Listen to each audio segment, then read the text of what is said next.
The correct variant. Düzgün variantı seçin. This is the letter. He wrote his notes and the name of the person he gave the important information. Burada düzgün ism və vəzifələr təyin etmiş olacağıq. Birinci hissədə nöqtələrin qarşısına dayanan orta cinsə aid, yəni cansız isim olduğu üçün biz onu təyin edərkən digər cümlədə də tərcüməni nəzərə alsaq, he wrote his notes, o qeydlərini yazdı. Təbii ki, məktubda hansı ki üzərində qeydlər yazıb deyəcəyik.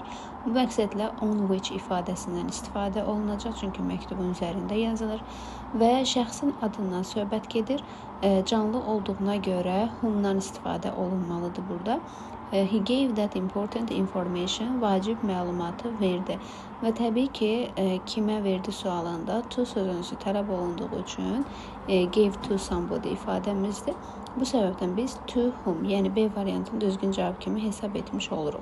Digər variantlarda where qarşısında sözünü istifadə etmirik.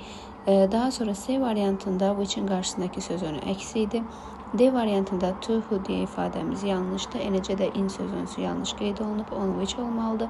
Y variantında isə yenə where və who ifadələri tərcümə baxımından where uyğun olmadığı üçün düzgün hesab olunmur. Doğru cavabımız B variantı götürülür.